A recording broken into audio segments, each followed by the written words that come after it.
नमस्कार सम्पूर्ण आम नेपाली आमाबुवा दाजुभाइ तथा दिदीबहिनीहरू। यो देशलाई बर्बाद बनाउनलाई छिमेकी राष्ट्र भारतले कतिसम्म रणनीति खेलेको छ भन्ने कुरो तपाईहरुलाई म एउटा भिडियो देखाउँदैछु।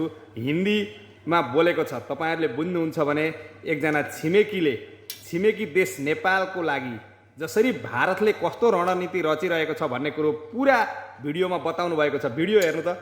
मेरे प्रिय नेपालवासियों, 2 दिन पहले भारत के डीप स्टेट जिन्होंने नेपाल को बर्बाद किया, उन्हीं में से 2 नेता काठमांडू जाकर के नेपाल की लगी हुई आग में पेट्रोल डालकर लौटे हैं। मान लो आप लोग उनसे सावधान रहें, उनकी बातों में न आए।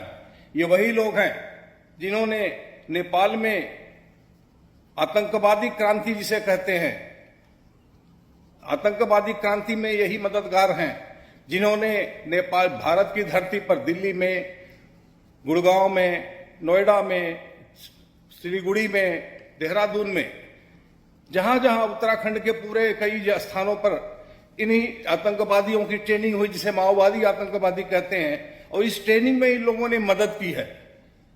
यही माओवादी आतंकवादी नेपाल में जाकर 17,000 निर्दोष लोगों की हत्या किए, लड़कियों की किडनैपिंग किए, अपना कैडर बनाने के लिए संपत्ति लूटे, घरों पे कब्जा किए, दुकानों पे कब्जा किए, खेती पे कब्जा किए। ये वही डीप स्टेट के सदस्य हैं। ऐसे तो बहुत लोग हैं भारत में। अब आप दोनों का नाम सुन लीजिए। एक केसी त्यागी हैं और एक है सुधींद्र भदौरिया जी। इन लोगों का बैकग्राउंड जान लीजिए। केसी त्यागी के बेटे हैं जो एक ओवलिनो नामक सिफोलाजी एक संगठन चलाते हैं जिसके माध्यम से वे दूसरे देशों में नेताओं की मदद करते हैं, या किसी दूसरे देश में जाकर के पैसे लेकर के ये लोग जाकर देश में डिस्टेबलाइज करने का काम करते हैं। यही जो ओवलिनो नामक संस्था है, केसी त्यागी के बेटे एके त्यागी अमेरिका में ट्रंप के इलेक्शन में भी इन्होंने सट्टा किया था। सुधीर भदौरिया जी भी संगठन चलाते हैं, एनजीओ चलाते हैं, जो कि बाहर के देशद्रोहियों से पैसा लेते हैं, जिसका नाम है इंस्टीट्यूट ऑफ सोशल साइंसेज। उस इंस्टीट्यूट ऑफ सोशल साइंसेज के और भी बड़े खतरनाक सदस्य हैं, George Matthew, Jaya Jaitley, S Narayan Roy. ये सब माओवादी मेंटर हैं, माओवादी फाइनेंसर हैं, माओवादियों के लिए सब कुछ करते हैं। मैं नेपाल के माओवादियों के साथ साथ भारत के माओवादियों की बात करता हूं। ये वेस्टर्न तमाम एनजीओ से, अमेरिकन एनजीओ से पैसे लेते हैं, पैसे ले करके यही सब काम करते हैं, ठेका लेते हैं पॉलिटिकल डिस्टेबलाइजेशन के लिए। इसे आप जो भी यहां दिल्ली से जाएं, विदेशी दलाल जो अमेरिका में आग लगाए हैं कई सालों से, आप सोचिए यही वो लोग हैं जो सत्ता परिवर्तन के नाम पे पूरे नेपाल को बर्बाद करवा दिया। कुछ खास लोगों को ही प्रमोट करते हैं, खास लोगों को। बाकी देख लिया आबादी 7-8% लोगों को सत्ता में बैठाए हुए हैं।